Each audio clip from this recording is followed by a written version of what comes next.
quero convidá-los a abrir a palavra do Senhor no Evangelho de Lucas, no capítulo 2. Leremos dos versículos 8 até o 14. Diz a palavra do Senhor: havia naquela mesma região pastores que viviam nos campos e guardavam o seu rebanho durante as vigílias da noite. E um anjo do Senhor desceu aonde eles estavam, e a glória do Senhor brilhou ao redor deles. E ficaram tomados de grande temor. O anjo, porém, lhes disse: não temais, eis aqui vos trago boa nova de grande alegria, que será para todo o povo. É que hoje vos nasceu, na cidade de Davi, o Salvador, que é Cristo, o Senhor. E isto vos servirá de sinal: encontrareis uma criança envolta em faixas e deitada em manjedoura.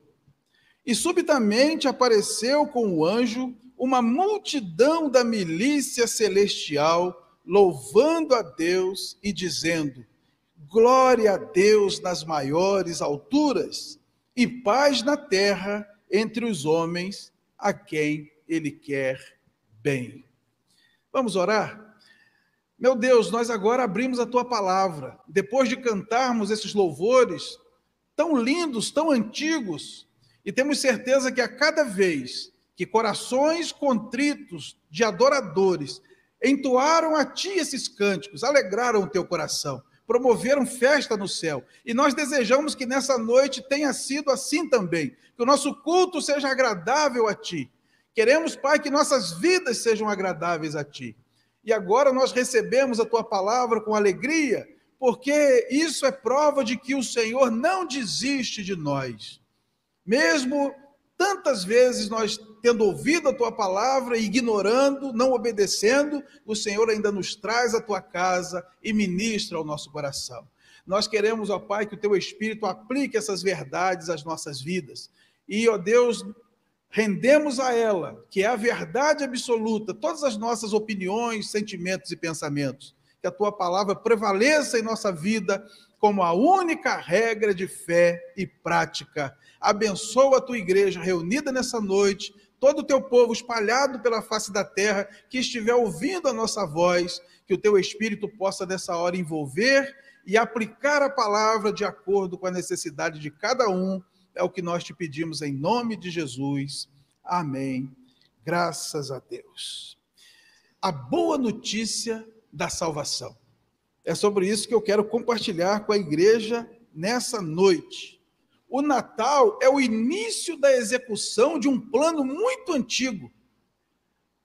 O apóstolo Pedro nos revela na sua carta, no capítulo 1, versículos 19 e 20, que o sacrifício de Jesus foi aceito, oferecido e teve efeito desde a fundação do mundo.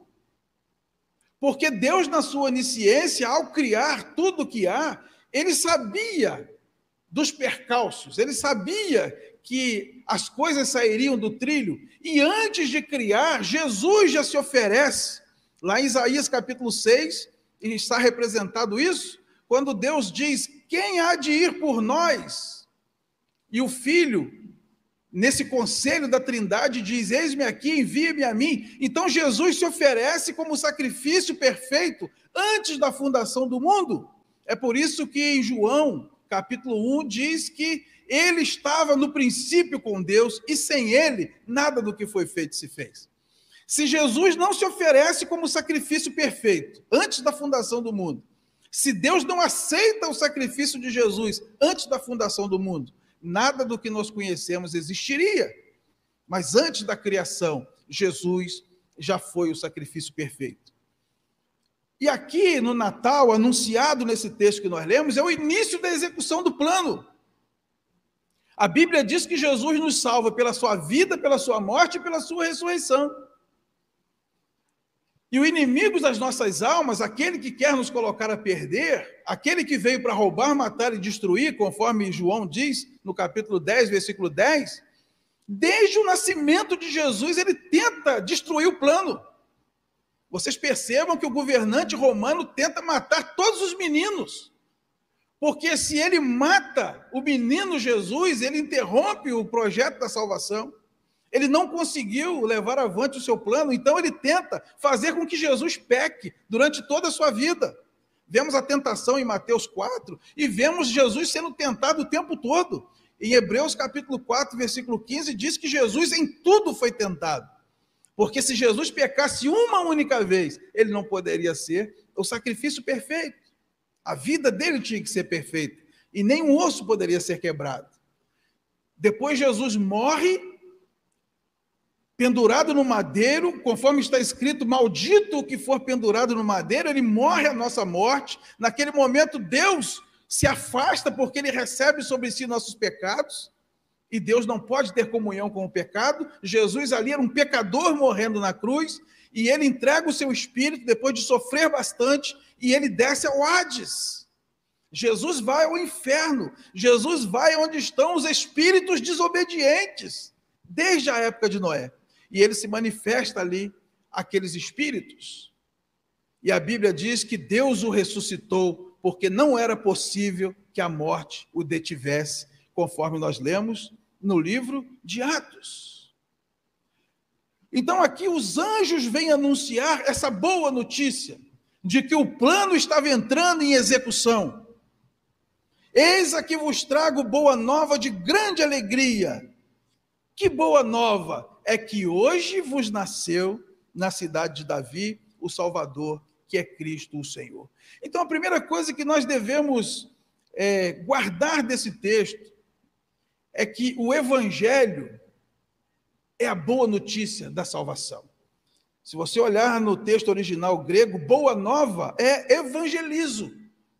As boas novas que o Natal traz é exatamente o Evangelho.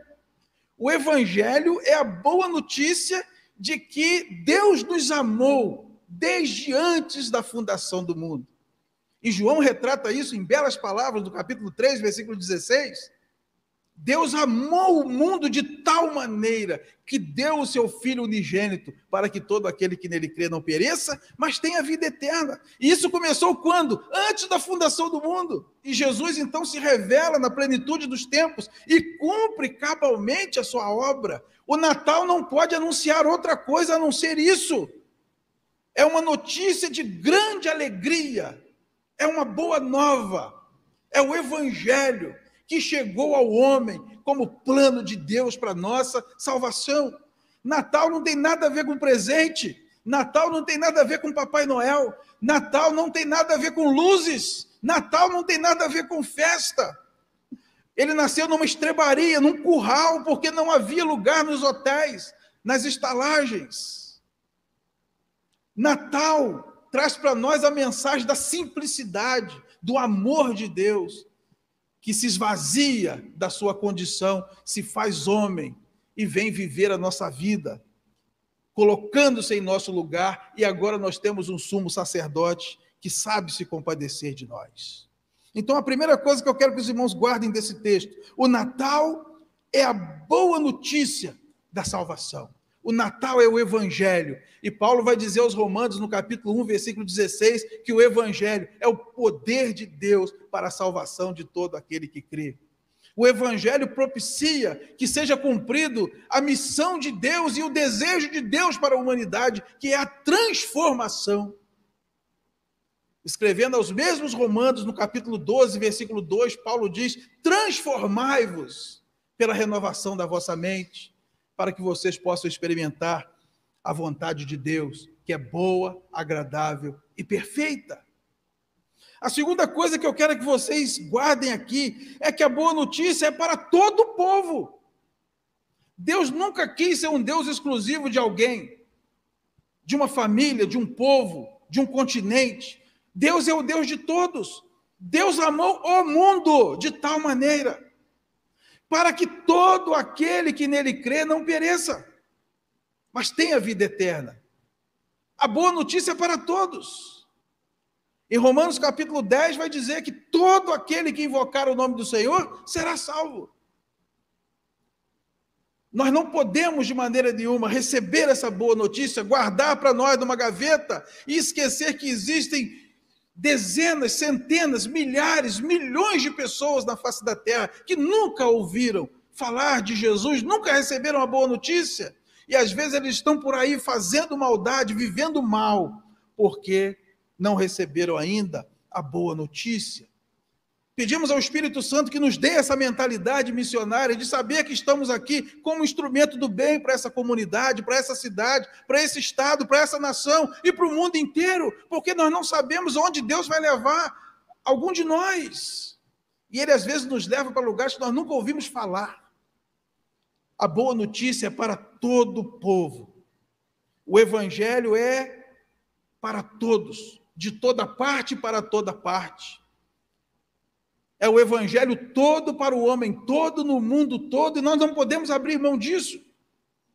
Então, a nossa comunhão aqui precisa propiciar com que outras pessoas queiram vir ter comunhão conosco. A nossa adoração a Deus aqui precisa ser contagiante para que outras pessoas queiram também vir adorar a Deus conosco. E tudo aquilo que nós fazemos de trabalho evangelizante tem que ser para mostrar às pessoas que Jesus as ama e que o plano é para ela também.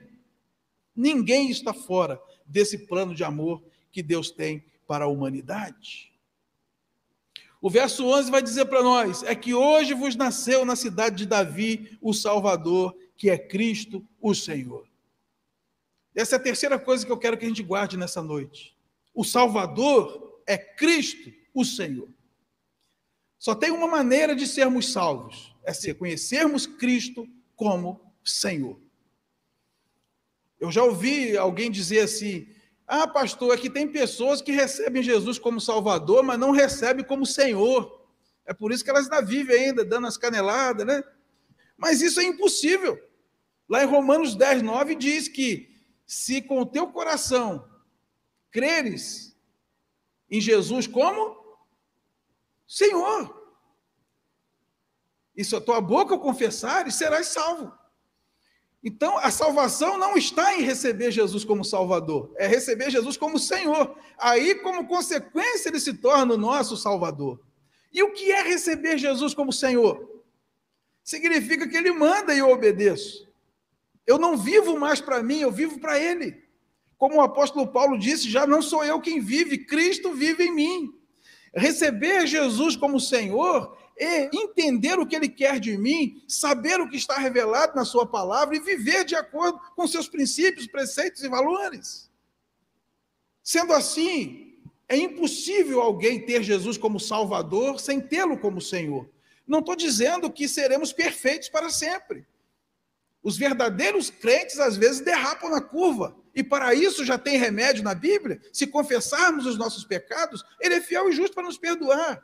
Mas o verdadeiro cristão é aquele que se transformou num adorador, que recebe Jesus como Senhor, que se rende aos seus pés e disse, seja feita a tua vontade, não a minha. Venha o teu reino, seja feita a tua vontade. Então é o reino de Jesus que interessa. Por isso ele é Senhor, o rei, aquele que manda no reino, e nós o obedecemos, fazemos a tua vontade.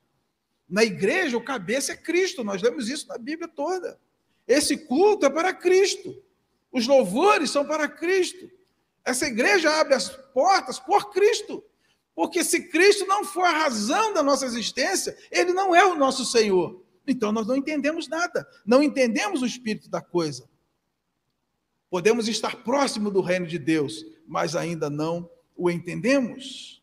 Precisamos saber que o projeto de salvação envolve Cristo como Senhor. Ele nasceu para ser o nosso Salvador, e Ele se tornará o nosso Salvador quando Ele se tornar também o Senhor da nossa vida. Aí já não importa mais o que eu acho, o que eu penso, o que eu sinto.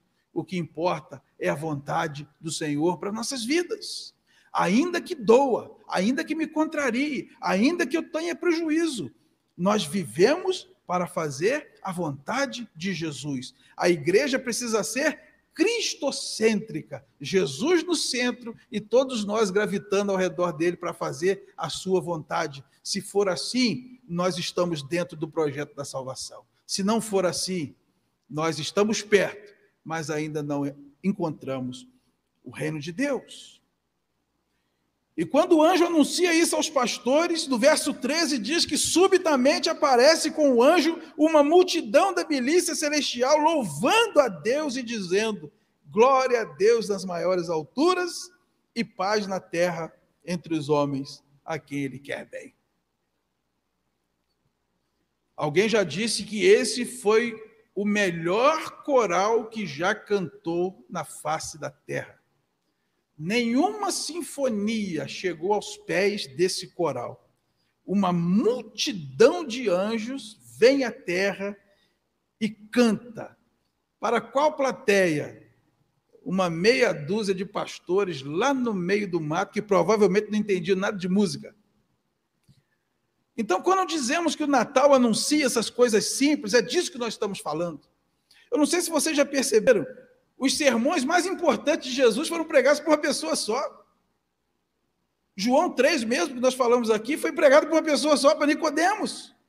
João 4, que nós usamos tantas vezes, onde define Deus, que fala do verdadeiro adorador, foi pregado por uma pessoa só, para a mulher samaritana. As coisas mais lindas que Deus fez foi para poucas pessoas, e Ele mesmo dizia, não conta para ninguém, não conta para ninguém. Jesus nunca usou milagres como marketing, nunca usou sinais como marketing. Ele poderia ter baixado essa multidão de anjos para cantar no centro de Jerusalém, no dia de uma festa. Olha quantos milhares de pessoas, né, se renderiam diante desse coral celestial. Mas esse coral celestial canta lá no meio do nada, na madrugada, por uns poucos pastores que estavam ali cuidando de suas ovelhas. Porque a mensagem do Natal é uma mensagem simples, para pessoas simples. Mas a mensagem que esse coral cantou resume todo o propósito do projeto. O Evangelho é glória a Deus nas alturas e paz na terra aos homens a quem Ele quer bem.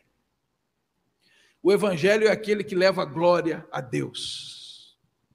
O verdadeiro Evangelho que a igreja deveria estar seguindo é aquele que glorifica a Deus, onde Deus é o único centro, é o único adorado, é o único buscado. E as pessoas vivem em paz, porque o Evangelho é paz. Por isso que a igreja precisa de comunhão. A igreja não é o lugar de brigar. A igreja não é lugar de ficar de mal. A igreja não é lugar de tolerar as pessoas. A igreja é lugar de amar as pessoas. Porque Deus diz que Ele quer bem aos homens. Deus quer bem aos homens. Deus ama o ser humano. E nós já falamos aqui que o amor de Deus, ele é imutável. O amor de Deus não aumenta quando fazemos coisas boas e nem diminui quando fazemos coisas erradas. O amor de Deus, ele é contínuo, imutável, inexplicável. Mas ele é perceptível. Por isso Deus ama a mim e a você da mesma forma que ama aquele que está na sarjeta. Porque Deus olha para todos nós e vê a nossa essência. Ele vê o sopro dele em cada criatura, e ele vê um adorador em potencial. Ele quer bem ao homem, por isso o projeto do Evangelho, por isso o projeto que inicia-se no Natal, de resgate dessa criatura. É por isso que não tem causa perdida. Na sua família não tem causa perdida. Pensa na pessoa mais problemática da sua família, ele não é um caso perdido. O Evangelho dá jeito nele. Porque o Evangelho é o poder de Deus para a salvação daquele que crê. E poder ali é dínamo, é a raiz de dinamite, é muito poder. É um poder que arrebenta com toda a obra das trevas e resgata o homem. E como nós temos visto Deus fazer isso na vida das pessoas. Deus quer bem aos homens. Então o Evangelho precisa trazer isso para nós. A glória de Deus em tudo que fazemos, em tudo que falamos, em tudo que pensamos, em todas as nossas ações, em todas as nossas reações, em todas as nossas atitudes, em todos os nossos pensamentos. Nós devemos pensar, isso vai trazer glória para Deus, isso vai beneficiar o Evangelho, isso vai beneficiar a igreja. Se a resposta for não, não serve para nós. O cristão, ele não deveria ter dificuldade nenhuma para tomar decisões nesse mundo. Tudo que chega na vida dele, ele deveria perguntar: isso vai glorificar o meu Deus? Se a resposta for não, a resposta é não. E a segunda pergunta: isso vai promover a paz e o bem das pessoas? Isso vai fazer bem ao meu próximo? Ou isso vai prejudicar o meu próximo? Se a resposta for prejudica, então é não. Porque tudo na Bíblia se resume a amar a Deus sobre todas as coisas e ao próximo como a nós mesmos. Esse é o projeto do Evangelho que o Natal vem nos anunciar. E que Deus manda anjos para que a mensagem fosse bastante autenticada. E não só um anjo, uma multidão de anjos desce e canta isso. E nós vemos nas páginas do Evangelho do Novo Testamento os efeitos disso na vida das pessoas. E nós temos visto aí há 2020 anos o efeito do Evangelho na vida das pessoas que de fato se rendem a Deus como Senhor de suas vidas. Nós temos visto isso na vida de muitas pessoas aqui e queremos que isso seja uma realidade na vida de todos aqueles que estão nos ouvindo também. O Natal traz a boa notícia da salvação. O Evangelho é uma boa notícia. O Evangelho é uma boa notícia para todas as pessoas. Eu creio que todos gostam de receber boa notícia, não é? Quando a gente faz aquele concurso e sai o gabarito e você anota e você vê que você foi aprovado, depois você lê no Diário Oficial o seu nome, e depois quando chega aquele telegrama mandando você se apresentar, depois de esperar às vezes anos. Que notícia boa! Que notícia boa quando a gente fica sabendo, seu filho nasceu, seu neto nasceu, ou seu filho foi aprovado no vestibular, seu filho se formou, seu filho foi convocado para trabalhar. Quando aquele que estava distante volta, que boa notícia! Quando nós abrimos uma carta, ou abrimos um telegrama, ou abrimos o celular e lemos no aplicativo de mensagem, algo bom que chegou para nós. Pois bem, Deus nos manda a melhor notícia do universo, a melhor notícia que nós poderíamos ter acesso. Começou o projeto de salvação. É Natal. É que hoje vos nasceu na cidade de Davi o Salvador, que é Cristo, o Senhor.